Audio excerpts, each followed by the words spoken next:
Good morning students. आज का हमारा टॉपिक है Gauss law. Gauss law electrostatics का एक बहुत ही ज़्यादा इंपॉर्टेंट टॉपिक है, जिससे कि हर साल बिहार बोर्ड में क्वेश्चंस आते ही आते हैं। तो यहाँ पर है क्या चीज़ें, इसके बारे में डिस्कस करते हैं कि देखिए गॉस लॉ के अंदर अपन करने वाला क्या है। आज गॉस थ्योरम होता क्या है, गॉस लॉ होता क्या है, इसके बारे में डिस्कस करेंगे। दूसरी चीज़ कि गॉस लॉ का प्रूव करेंगे और इसके कुछ एप्लीकेशंस हैं। वैसे तो बेसिकली अपने कोर्स में 3 एप्लीकेशंस इंपॉर्टेंट हैं, ठीक है। पहला एप्लीकेशन है कि हमको एक इन्फाइनाइटली चार्ज वायर के लिए हमको इलेक्ट्रिक फील्ड इंटेंसिटी निकालनी पड़ेगी। सेकंड है कि अपन को एक शीट के लिए, ठीक है, इन्फाइनाइटली बहुत ज़्यादा बड़े शीट के लिए हमको एक इलेक्ट्रिक फील्ड इंटेंसिटी निकालनी पड़ेगी और एक स्फेरिकल शेल के लिए निकालनी पड़ेगी, ठीक है। तो इसके बारे में हम डिस्कस करना स्टार्ट करते हैं। तो देखिए यहाँ पर गॉस लॉ अपने पास है क्या। सबसे पहले कि आप सपोज कीजिए कि एक सरफेस मान लीजिए, जैसे यहाँ पर कोई भी एक इस तरीके का सरफेस मान लीजिए। अब ये सरफेस कैसा लेना है अपन को, ये सरफेस लेना है इमेजिनरी सरफेस। कोई सा भी सरफेस हो सकता है, कैसा भी सरफेस हो सकता है। जैसे आपने ये बना दिया, किसी बच्चे ने ऐसा सरफेस बना दिया, किसी ने ऐसा बना दिया, किसी ने ऐसा बना दिया। तो आपको ये जरूरी नहीं है इसमें कि कौन सा सरफेस आना चाहिए। सरफेस कैसा भी हो सकता है, इमेजिनरी सरफेस। और इस सरफेस को, इस पृष्ठ को हम क्या बोलेंगे, गाउसियन पृष्ठ। इस चीज को, इस सरफेस को हम लोग क्या बोलेंगे, गाउसियन पृष्ठ, ठीक है। इस चीज को हम लोग बोलेंगे गाउसियन पृष्ठ या फिर गाउसियन सरफेस, ठीक है। तो यहां पर चीजें होंगी कैसे, किस तरीके से काम करने वाली हैं, यहां पर देखते हैं। देखिए सबसे पहली बात है कि अपन एक मान लेते हैं कि उसके अंदर चीजें चार्ज इंसर्टेड है। खूब मतलब कोई भी अपने पास सरफेस होगा और उसके अंदर क्या होगा, उसके अंदर चार्जेस प्रेजेंट होंगे। जैसे सपोज करते हैं यहाँ पर Q1 चार्ज है, Q2 चार्ज है, Q3 चार्ज है, Q4 चार्ज है एंड सो ऑन, ठीक है। बहुत सारे चार्जेस हो सकते हैं। तो आपका गाउस थ्योरम बोला क्या, गाउस भैया ने बोला ये कि यहाँ पर जो भी अपने पास इस क्लोज सरफेस में जो भी चार्जेस होंगे, इनका क्या कर दो भैया, एल्जेब्रिक सम कर दो। कैसा सम, एल्जेब्रिक सम।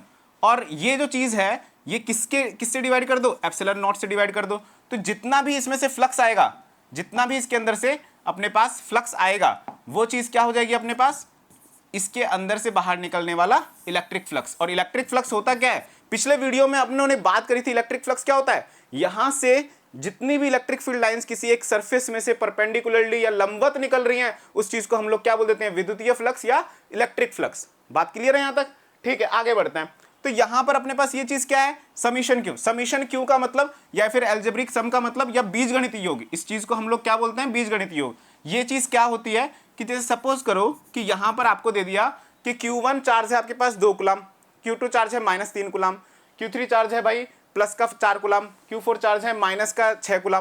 तो ऐसे आपको साइन वगैरह ये सब नहीं देखना है, आपको डायरेक्ट जो भी दे रखा है वो वैसा का वैसा ले लेना है। जैसे कोई प्लस दे रखा है प्लस ले लेना है, कोई माइनस दे रखा है माइनस ले लेना है। तो सबको क्या कर देना है, आपको ऐड कर देना है, ठीक है। Q3 या फिर Q4 इस तरीके से ऐड कर देना है। अच्छा, कुछ किताबों में इस समीशन क्यू को एक चीज और दिखाई जाती है कि फाई ई क्यू एनक्लोज्ड, ठीक है, Q enclosed by epsilon not. इस तरीके से भी कई किताबों में लिख देते हैं। ये एनक्लोज्ड का मतलब क्या है, ये एनक्लोज्ड का मतलब क्या होगा, एनक्लोज्ड का मतलब होता है परिबद्ध आवेश। क्या हो, कौन सा आवेश, परिबद्ध आवेश। तो गाउस लॉ या गाउस का नियम क्या है हमारे पास कि किसी भी काल्पनिक बंद पृष्ठ में उपस्थित आवेशों का बीजगणितीय योग, किसका योग, बीजगणितीय योग किसके बराबर होगा, 1/एप्सिलॉन नॉट, उसमें से निकलने वाले विद्युतीय फ्लक्स के बराबर होगा।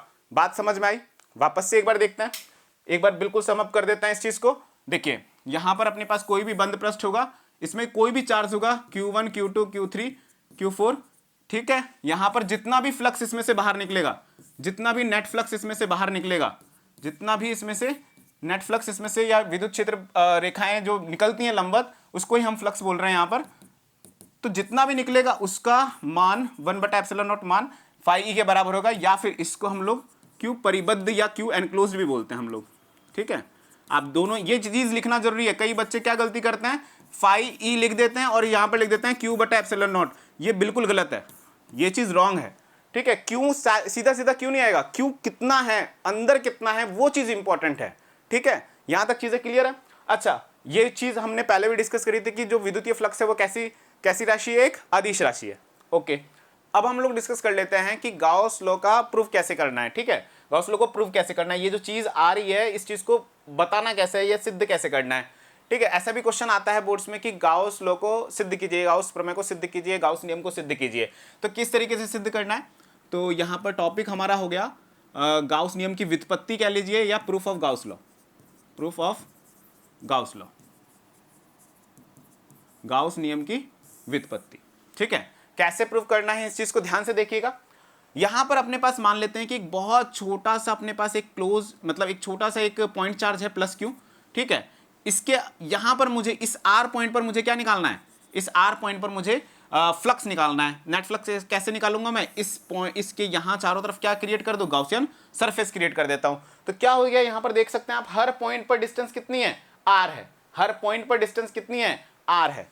तो याद कीजिए, अगर आपको फर्स्ट चैप्टर आपको याद हो कूलम्स के नियम से, अगर मैं यहां पर आपसे पूछूं कि ई की वैल्यू कितनी होगी, ई की वैल्यू कैसे निकालोगे आप, यहां पर क्या पूछे थे कि हाँ इस पॉइंट पर आपको, इस पी पॉइंट पर आपको मान लीजिए ई की वैल्यू पूछ ले, तो कैसे निकालते थे आप, ई इक्वल्स टू के क्यू बाय आर स्क्वायर। ठीक है, अगर इसका वेक्टर फॉर्म लिखोगे तो कैसे लिखोगे, ई वेक्टर बराबर के क्यू बाय आर स्क्वायर, और यहां पर क्या जाएगा, आर कैप।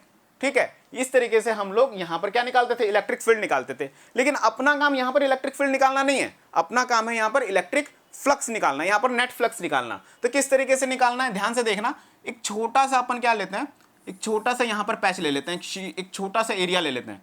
ठीक है, एक सॉलिड एंगल का भी अपन कंसेप्ट बाद में डिस्कस करेंगे कभी। यहां पर एक छोटा सा यहां पर ले लिया है, इसके बाद यहां पर देखिएगा ध्यान से, ये जो पैच आपको दिख रहा है यहां पर, ये जो रेड कलर का पैच आपको दिख रहा है, ये डीएस है, इसको डीएस वेक्टर मान लेते हैं अपन।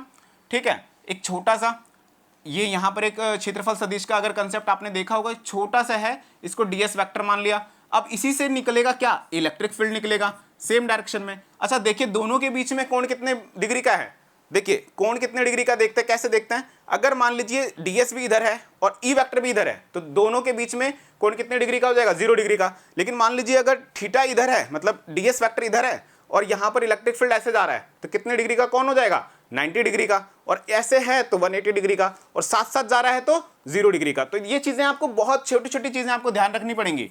तो थीटा बराबर कितना हो जाएगा यहां पर हमारे पास, 0 डिग्री। ठीक है, यहां तक चीजें क्लियर है। अच्छा, अब बात करते हैं अपन कि यहां पर इससे, इस छोटे वाले से कितना निकल रहा है, कितना इलेक्ट्रिक फ्लक्स बाहर निकल रहा है, इस छोटे वाले से कितना विद्युतीय फ्लक्स बाहर निकल रहा है। क्यों निकाल रहे हैं इस छोटे वाले से, कि छोटा वाले से निकाल लेते हैं, फिर छोटा छोटा छोटा छोटा छोटा छोटा करके सब तरफ क्या कर देंगे, उसका समाकलन कर देंगे, इंटीग्रेशन कर देंगे, उस चीज को सब तरफ क्या कर देंगे। जैसे यहां पर निकाला आपने, और यहां पर निकाल के फिर आप क्या कीजिए, यहां पर निकाल के आप यहां पर भी निकाल लीजिए, फिर यहां भी निकाल लीजिए, फिर यहां भी निकाल लीजिए, फिर यहां भी निकाल लीजिए, फिर यहां भी निकाल लीजिए। तो इस थोड़ा थोड़ा कर करके आप क्या करेंगे, सबको जोड़ के हम लोग क्या निकाल लेंगे, इस पूरे स्फीयर से निकलने वाला, इस पूरे गोले से निकलने वाला विद्युतीय फ्लक्स निकाल लेंगे। यही काम तो करता है। एक चीज हमेशा ध्यान रखना, समाकलन क्या करेगा, जोड़ने का काम, और अवकलन क्या करेगा, तोड़ने का काम। ठीक है, यहां तक चीजें देखिए। फाई अपने पास ये चीज आ गई, यहां पर फाई अपने पास ये चीज आ गई कि यहां पर अपने पास क्लोज, किसके लिए, क्लोज सरफेस तो है लेकिन सरफेस के लिए। ठीक है, क्लोज इंटीग्रल किसके लिए, सरफेस के लिए। E vector dot DS vector, ये हम लोग फर्स्ट चैप्टर में पढ़ा था। डॉट प्रोडक्ट हटाओगे तो क्या आएगा, बिल्कुल सही, क्या आएगा, जोर से बोलो, सही है, कॉस थीटा, ई डीएस कॉस थीटा, ई डीएस कॉस थीटा। ठीक, अब देखना ध्यान से यहां पर कि ये क्लोज सरफेस आ गया, ई डीएस कॉस थीटा। अब यहां पर चीजें किस तरीके से हैं, थीटा का मान कितना है, थीटा का मान अपने पास है 0 डिग्री, थीटा का मान है अपने पास 0 डिग्री, कॉस 0 डिग्री। तो अब देखते हैं ध्यान से, यहां पर थीटा का मान आ गया अपने पास कॉस 0 डिग्री। अब ये ई डीएस कॉस 0 डिग्री। अच्छा, कॉस 0 डिग्री की वैल्यू कितनी होती है, नहीं होती है, 1 होती है। ठीक है, कितनी होती है, 1 होती है। ठीक, साथ साथ पढ़ते रहो, बोलते रहो, और कॉपी पेन लेकर के बैठे रहो। ठीक है, जब भी चीजें ऑनलाइन में समझ में आएंगी, ऐसे समझ में नहीं आएंगी कि आप ऐसे फिल्म की जैसे देख रहे हो मेरा लेक्चर और आपको चीजें समझ में आ रही, ऐसे नहीं समझ में आती चीजें। ठीक है, ध्यान से देखना। ई का मान अभी अभी जैसे अपनों ने डिस्कस कर लिया था पहले ही। अच्छा, वेक्टर फॉर्म में नहीं रख रहे अपन, डायरेक्ट मैग्नीट्यूड वाले फॉर्म में रख रहे हैं, परिमाण रख रहे हैं खाली। ठीक है, तो ई का मान आ गया अपने पास के क्यू बटा में आर स्क्वायर। ठीक है, और ये डीएस है ही। अच्छा, ये सब कुछ कांस्टेंट है, के का मान कांस्टेंट होता है, क्यू का मान कांस्टेंट होता है, और अपने पास त्रिज्या क्या है, ये भी कांस्टेंट है, हर तरफ त्रिज्या क्या है, बराबर है। ठीक है, सबको बाहर फेंको, तो बाहर फेंकोगे तो क्या आ जाएगा, इसको बाहर रख देते हैं, यहां पर देखो, जैसे इसको बाहर रखोगे तो ये अपने पास के क्यू बाय आर स्क्वायर बाहर चला गया, ये सरफेस के लिए ds, और ये अपने पास आ गया के क्यू बाय आर स्क्वायर। अच्छा, आते हैं चलते हैं अपन 8वीं क्लास पे या 7वीं 8वीं क्लास पे। याद करो क्या पढ़ा था, गोले का क्षेत्रफल, गोले का पृष्ठ क्षेत्रफल क्या होता है? सोचो सोचो जल्दी सोचो। 4/3 पाई आर क्यूब। अरे बेवकूफों, आयतन होता है वो 4 पाई आर स्क्वायर। कितना होता है? 4 पाई आर स्क्वायर। अच्छा, के का मान कितना होता है? के का मान 1/4 पाई एप्सिलॉन नॉट, क्यू बटा में R square 4 pi R square. ठीक है, 4 पाई से 4 पाई कट गया और ये आर स्क्वायर से आर स्क्वायर कट गया, क्या बचा यहाँ पे? क्यू बटा में एप्सिलॉन नॉट। और ये किसके बराबर आ रहा था अपना? फाई के बराबर। ये किसके बराबर चल रहा था? फाई के बराबर। तो ध्यान से देखिएगा, यहां पर अपने पास क्या आ चुका है? फाई ई बराबर क्यू बटा में एप्सिलॉन नॉट, ये चीज अपने पास आ चुकी है। अच्छा, ये वाली चीज आने के बाद क्या होगा कि भाई अपने पास क्या माना था अपनों ने? प्लस क्यू, और ये क्या माना था? त्रिज्या आर, रेडियस क्या मानी थी इसकी? आर मानी थी। अब जरा देखिए कि इसमें परिबद्ध आवेश या क्लोज्ड कितना चार्ज है, नेट कितना चार्ज है? पूरा का पूरा क्यू समीशन क्यू का मान कितना है, या क्यू परिबद्ध का मान कितना है, या क्यू एनक्लोज्ड का मान कितना है? जल्दी बोलिए। बिल्कुल सही, क्यू है। ठीक है, ये पूरा का पूरा क्यू है। तो हम लोग कह सकते हैं कि ये जो चीज है वो चीज क्या आ गई? गॉस लॉ को प्रूव कर दिया। अच्छा, एक बार जल्दी से वापस से मैं रिपीट कर रहा हूं, ध्यान से देखना क्या क्या किया है। एक त्रिज्या आर ले ली, क्यू प्लस क्यू चार्ज ले लिया, एक गाउसियन सरफेस ले लिया, फिर ds वेक्टर गया, ई वेक्टर गया, दोनों के बीच का कोण थीटा बराबर 0 डिग्री, ये हो गया। फिर डॉट हटाया, cos 0 डिग्री का मान 1। ठीक है, ई का मान यहां से अपन ले आए के क्यू बाय आर स्क्वायर, यहां पर रख दिया के Q by R square. ds का मान 4 पाई आर स्क्वायर। अच्छा, k का मान क्या होता है? 1/4 पाई एप्सिलॉन नॉट। ठीक है, यहां से 4 पाई से 4 पाई कट गया, q और एप्सिलॉन नॉट। ये एप्सिलॉन नॉट वगैरह के वगैरह ये सब हमने इलेक्ट्रोस्टैटिक्स के फर्स्ट चैप्टर वाले लेक्चर में आपको ये सब चीजें मिल जाएंगी। ठीक है, वहां से आप ये चीजें पढ़ सकते हैं बहुत अच्छे से। अच्छा, तो ये हमारे पास गॉस जो लॉ है, ये गॉस थ्योरम जो है ये प्रूव हो गया। ठीक है, आपने मुझे अपना कीमती वक्त दिया, इसके लिए थैंक यू वेरी मच।